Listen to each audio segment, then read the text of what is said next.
So were you one of the 3 million Australians who tuned into the leadership debate last night? What were the policies that got your vote? Or did you have difficulty distinguishing between Tony Abbott and Julia Gillard? And did you guys happen to see the debate at all last night? No, I didn't. I didn't actually see the debate itself.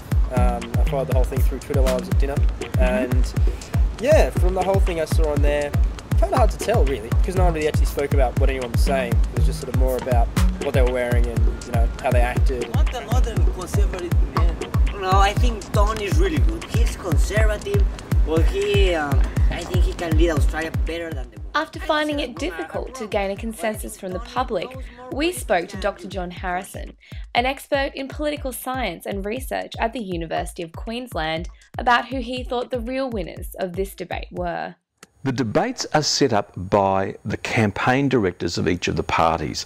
And so, for example, they decide who the moderator will be and they decide who the journalists on the panel will be. And of course, some of the really important and significant political journalists in Australia, like Kerry O'Brien, Laurie Oakes and Paul Bongiorno, don't get a look in because the parties don't like them. They actually know too much and they're too good. So that's why you tend to get second string journalists from the press gallery being on the panel in the debates.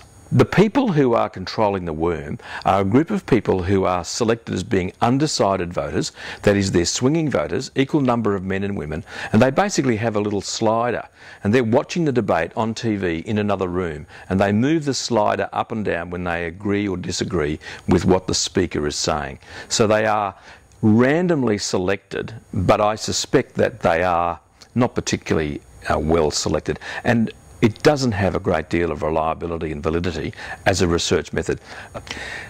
I reckon that many people have actually turned off the election campaign. The ordinary people, it's only those who are masochists who are following the campaign on a daily basis. So don't feel guilty if you're not one of those masochists. This election, even the experts are struggling to find something interesting in this year's debate.